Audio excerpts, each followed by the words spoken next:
যাকে ছাড় দেওয়ার কথা ছিল তাকেই তো দেয় নাই। কথা বলেন ঠিক কি ঠিক না? আমার নবী অসুস্থ হয়ে পড়ছে, আল্লাহু আকবার কর। আমার নবী অসুস্থ হয়ে পড়ছে, ফাতেমা জাহরা মাথার কাছে বসিয়া শিওরে বসিয়া, মা ফাতেমা আমার নবীর মাথাগুলো লাইনা আমার নবীর খেদমত করতেছে। হঠাৎ করে দরজার ভিতরে এসে কে যেন খটখটায়, দরজার ভিতরে কে যেন ধাক্কা লাগায়, আর যেন বারবার সালাম দিতেছে, ইয়া নবী ইয়া আইয়ুহান নবী ইয়া আইয়ুহান নবী, আসসালামু আলাইকা ইয়া আইয়ুহান নবী, আসসালামু আলাইকুম ইয়া হাবিবাল্লাহ, আসসালামু আলাইকা ইয়া রাসূলুল্লাহ। কি যেন দরজার বাইরে থেকে বারবার সালাম দিতেছে।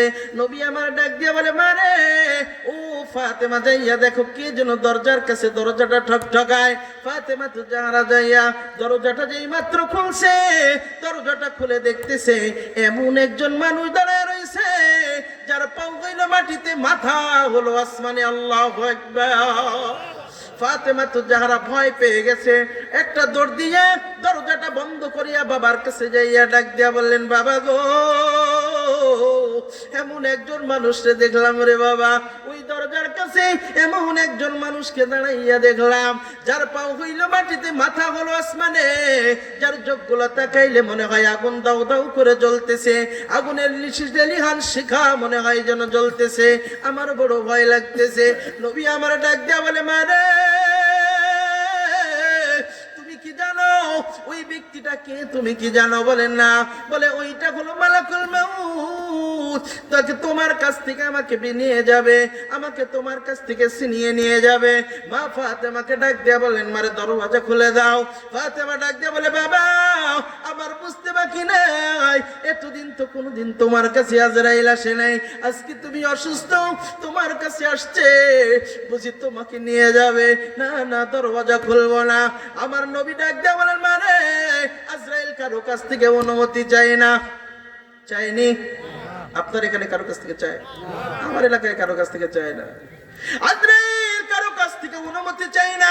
যেই ঘরেই থাকুক না কেন, গ্লাস দেয়া যদি চতুর্দিকে আটকে রাখে, পাথর দেয়া যদি ঘর বান্ধা রাখে, তারপরেও কোনো অনুমতি লাগবে না। আজরাইল ঢোকার জন্য দুনিয়ার এমন কোনো ঘর নাই যাকে ঠেকাইতে পারে। নবী আমার ডাক দিয়ে বলে, মারে দরওয়াজা খুলে দাও। আজরাইল কারো কাছ থেকে অনুমতি চাই না, কিন্তু তোমার বাবার সম্মানার্থে সালাম জানাইছে। আজরাইল কারো কাছ থেকে অনুমতি চাই না, দরওয়াজা খুলে দাও। ফাতেমা তো জাহরা দরওয়াজা খুলে দিয়েছেন। আজরাইল আয়েশা নবীকে সালাম জানায়, সালাম জানায় ডাক দিয়া বললেন, নবী আমার, নবী আমার, আপনি যদি অনুমতি দেন তাহলে আল্লাহ পাঠাইছে আপনার জান কবজ করব, আর যদি আপনি অনুমতি না দেন আল্লাহ আপনার হায়াত বাড়াইয়া দিবে। ও দোস্ত, আপনারা বলে যান, আমার এলাকায় এমন সুযোগ আসেনি। আজরাইল আয়েশা ডাক দিয়া বলে, আর কিছুদিন বাঁচতে চাইলেও পারবা। কথা বলে না, জোরে বলেন না। আমার নবীকে ডাক দেয়া বললেন, নবী আমার, আপনি যদি চান আপনার হায়াতকে বাড়াইয়া দেয়া হবে, আর আপনি যদি বলেন তাহলে আপনার জান কবজ করা হবে। নবী আমার ডাক দেয়া বললেন, আজরাইল একটু অপেক্ষা করো না, জিবরাইল আমিন আসছে, জিবরাইল আমিন আসছেন। নবী আমার ডাক দেয়া বললেন, ভাই জিবরাইল বলো। ও দোস্ত শুনিয়া লাও, জিবরাইল আমিন কারো কাছে একবার, কারো কাছে দুইবার, কারো কাছে 20 বার আসছে, ওহী লইয়া আসছে, কিন্তু আমার নবীর কাছে 63 বছরের জিন্দেগিতে 24,000 বার আসছে। আল্লাহু আকবার। কতবার? জিবরাইল আমিন আসলে জিবরাইল আমিনকে ডাক দেয়া বললেন, জিবরাইল, ভাই জিবরাইল বলুন আমার আল্লাহ কি বলছে? আজরাইল বলছে আমার জানটা কবজ করে নেবে, আমার জান কবজ করার জন্য আসছে। ও ভাই জিবরাইল বলো আমার আল্লাহ কি বলছে বলো। জিবরাইল আমিন ডাক দেয়া বললেন, ইন্নাকা মাইয়িতুন ওয়া ইন্নাহুম মাইয়িতুন, আপনিও মরণশীল, আপনার শত্রুরাও মরণশীল। নবীর আমার বুঝতে বাকি নেই, নবী বুঝা ফেলাইছে দুনিয়া থেকে বিদায় হয়ে যেতে হবে, আল্লাহর হুকুম হয়ে গেছে।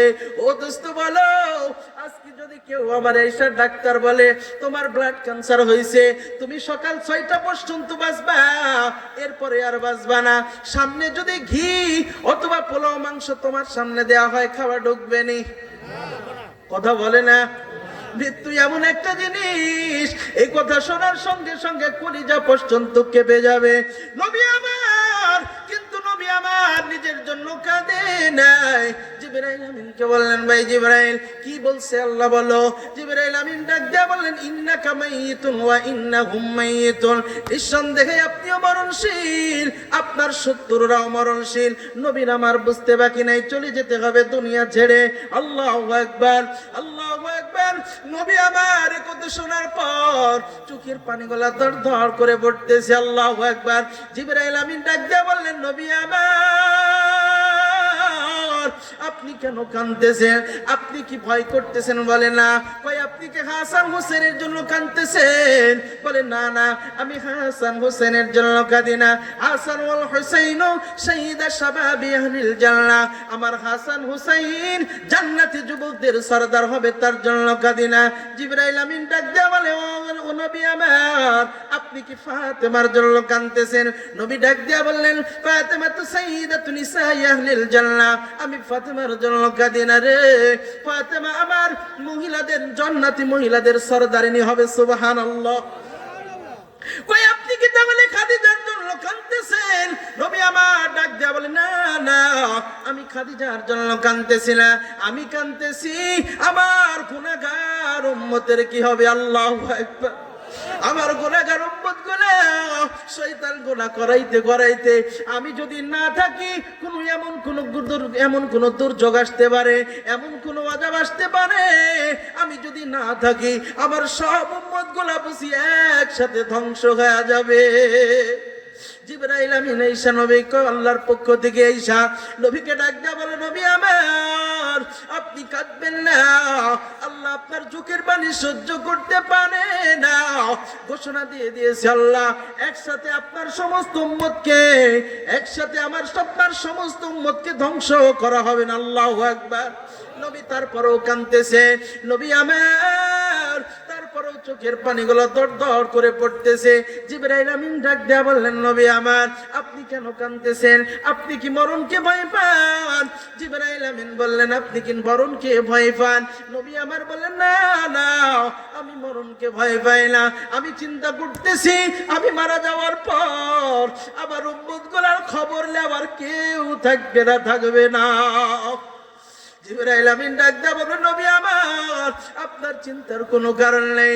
আপনি চলে যাওয়ার পর এই দুনিয়ার ভিতরে একজন ফেরেশতা নিযুক্ত করা হবে, যেই ফেরেশতা আপনার উপরে একবারও যদি কেউ দুরূদ পড়ে থাকে, তাহলে ওই দুরূদ সহ তার বংশ পরিচয় সহ সব আপনার রওজা মুবারকে পৌঁছে দেওয়া হবে। আল্লাহু আকবার। সকলে একটু জিকির করিলে, লা ইলাহা ইল্লাল্লাহ।